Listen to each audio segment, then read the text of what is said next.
Okay, last one wasn't too bad. Let's see what we end up with now.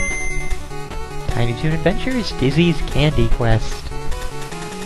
Well, game made for a series, like, 5 or so years after the series ended, on the worst handheld console that we have available.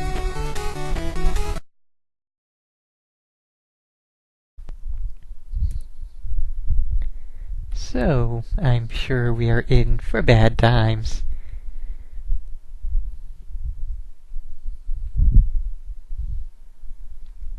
Formula. They showed up again. Oh, we laughed. Wow, that music. Like, wow. Let's just check out the options. Nothing.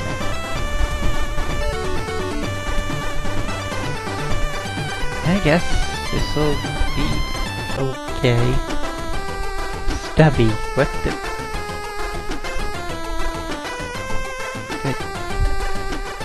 Tiny Toons. Stubby? Also, color. Like, this is the Game Boy Color. We can have pies that are white.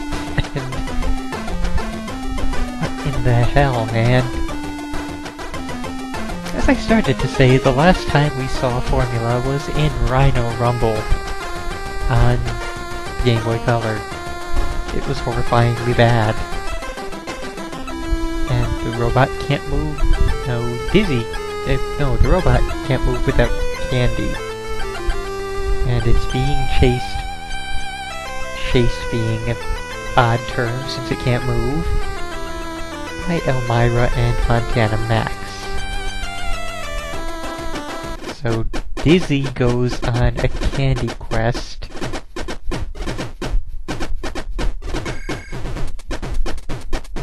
Uh-huh.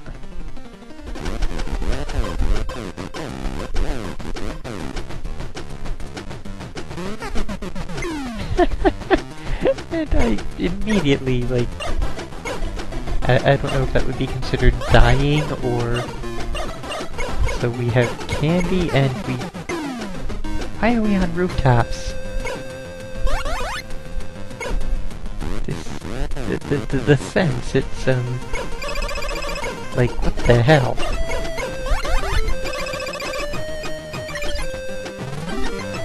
Now what is that? Like, is that supposed to be bookworm?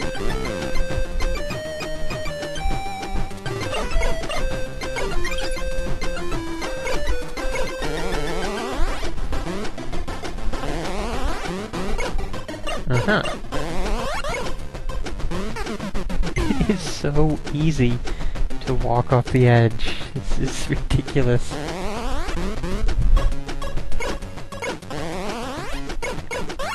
So I don't think the points are actually used for anything, so we're not going to bother with that.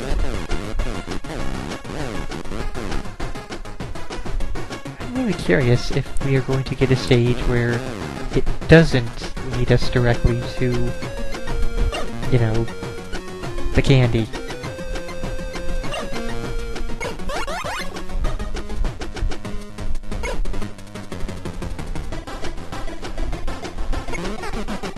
I walked off the edge. Please don't make me start save stating game. Oh, and we're timed, and the timer does not reset after you die.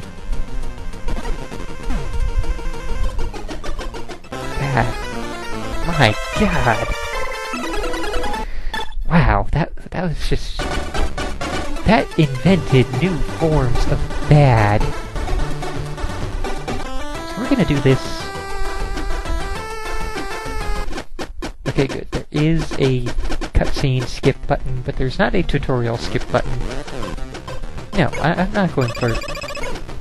The other pieces of candy don't exist until you get them in the correct order.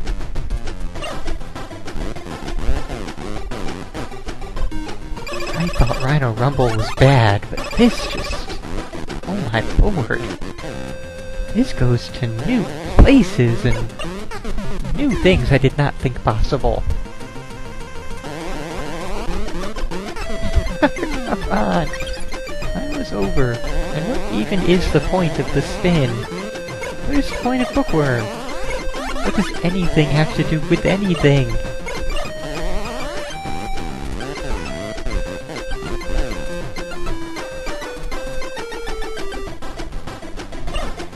I'm not going to give up on this without beating the first stage. That would be pitiful. There.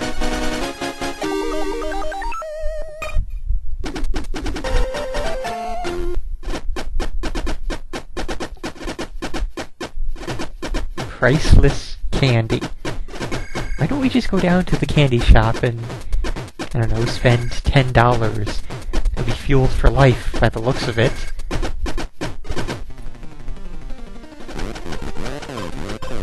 Why do we need the beginning segments of him blabbering in jumping off edges? Again, why are we on rooftops and ceilings and other such garbage?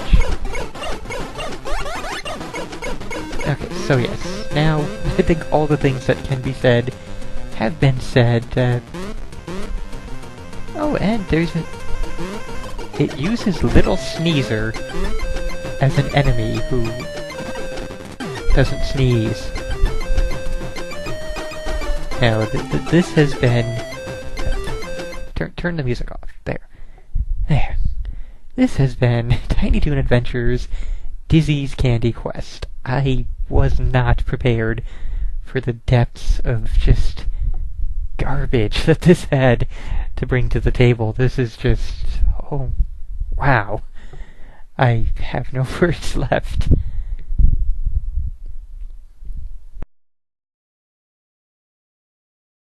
Okay, we need something to cleanse ourselves of Dizzy's candy. Oh, golden sports games. So, soccer.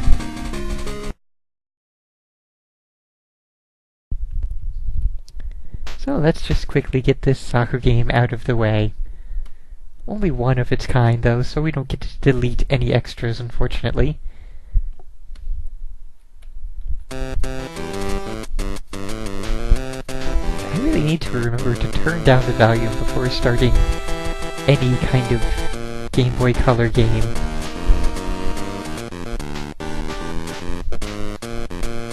I will be Team Australasia! Aw. Australia, China, India, Iran, Korean Republic, Saudi Arabia. India, they have a nice blue outfit.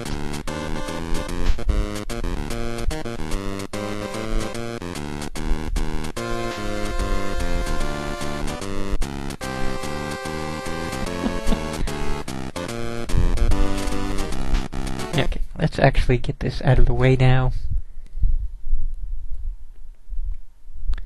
Well, it sure does looks like some, crap quality, super fast soccer.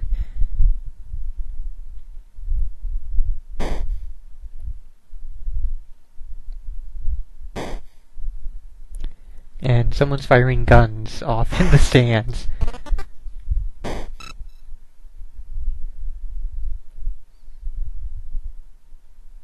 I'm not even sure if I was in control of that kick or not.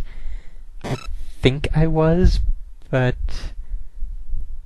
Also, don't we usually get some kind of... You know, like the ref comes in and stops the game to hand out a penalty or call a foul or something?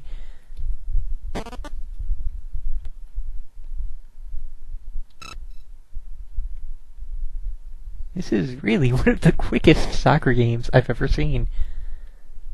Like, there's no pausing to the action at all.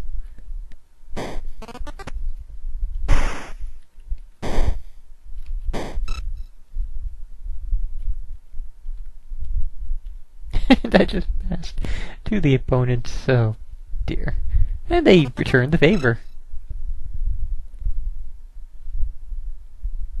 Yeah, thanks again. Aw.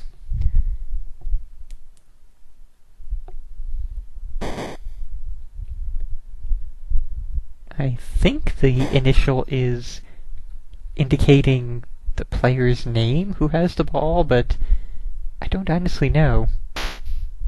Seems like all of them are F, and there only a few have been M.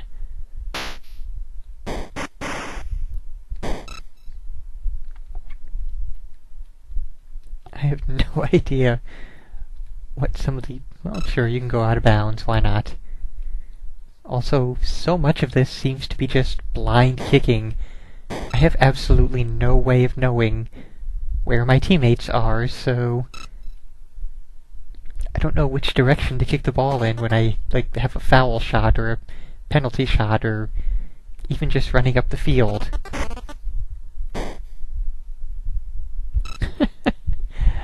Wow.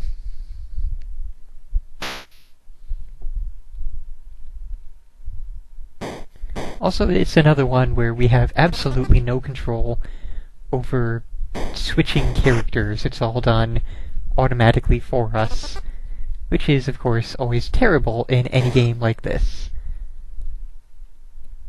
And I still don't think I'm actually in control. No, nothing I was doing. I did not hit a button to make him take the penalty shot, and when I was hitting buttons, it didn't alter the penalty shot. He still just kicked it straight forward. So, yeah. This has been Golden Goal. We are absolutely done here. Not even gonna bother finishing this entire game. Just half of it is more than enough.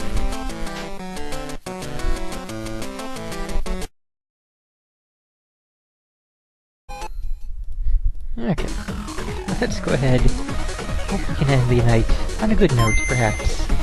Ooh, Super Bikkuriman, Densetsu no Sekiban.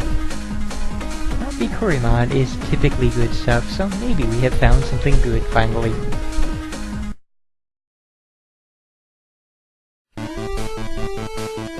Phoenix and Intiki were fighting and searching for the tablet in order to thwart the demon army who planned to make the world theirs.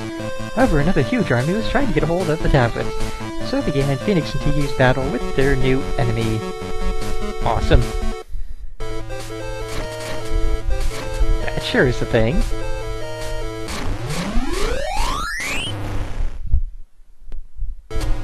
It's like going farther than the Game Boy should in terms of graphics. And our tablet has been smashed. I am Phoenix's predecessor. You are now in the ancient heaven's sphere. The shock from the battle has thrown you into the past. Oh, that sucks. That same shock shattered this world's tablet. The tablet is now put back together. The future will change, and this world will fall into ruin. That sucks even more. Phoenix, collect the fragments and repair the tablet. Intiki and I must stay in this world. We can fight together. And there's usually more beyond we can fight together.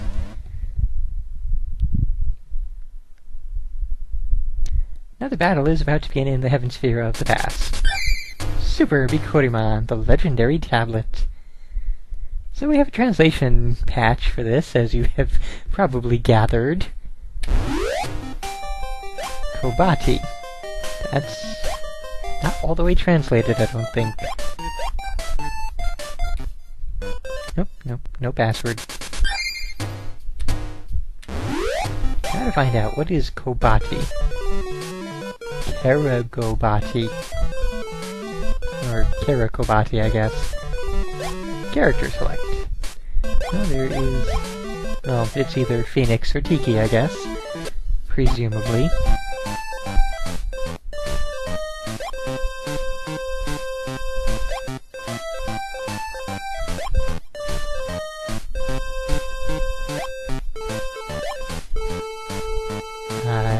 What? What in the... It's... tops. Spinning tops. I'm not in control, all I had control over was that power and speed thing.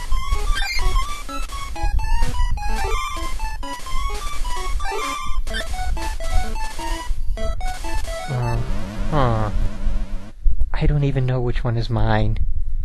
I completely lost track in there. So the computer player 1, round 1.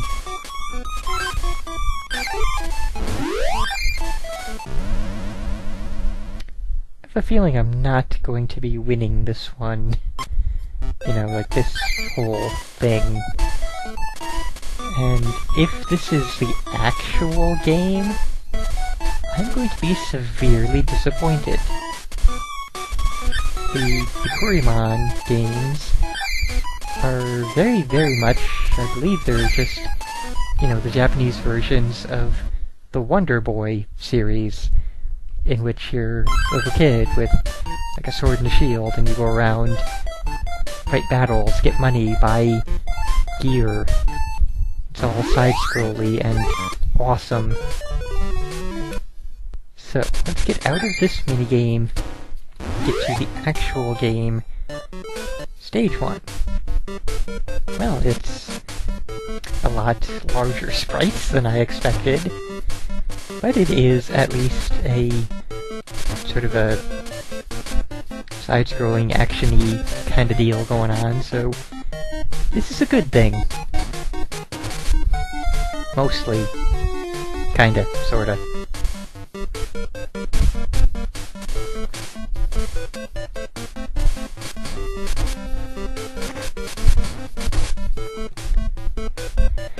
Oh, wow. So this is only sort of kind of thing I was picturing in a Bikkuriman title.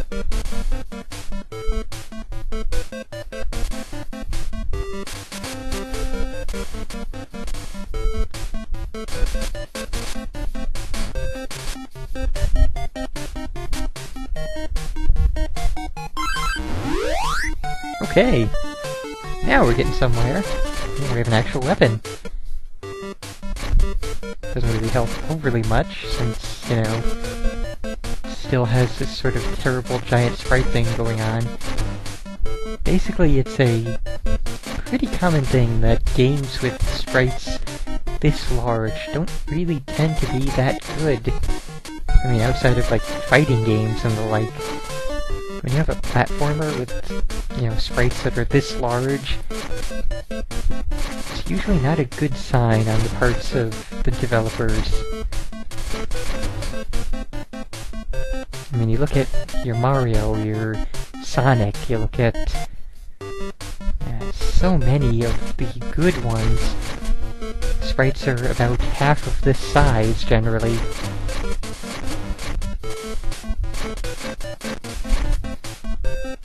Yes, that is an incredibly good point. This Game Boy system seems to have a lot more games like this that have giant sprites. I cannot fathom why. There's no apparent reason for it. You know, tiny little screen. It's not so tiny that you can't see the sprites well. Like Mario Land, Mario Land 2, Wario Land all handily had, you know, normal-sized sprites for this kind of platformer. Nothing in there. I can understand wanting detail in, you know, larger sprite size, but there is that generally comes with better animation, more frames while doing things. Like, you look at Lester the Unlikely. That has pretty large... Oh my god, robot, elephant, what? So, you know, Lester the Unlikely has rather large sprites, and really, really detailed animation. Like, everything you do has like 20 frames of animation. It's not a... it's not a really good game, but it's not a really bad game either. That's a bit beside the point. I don't really think I want to continue if it means starting entirely over.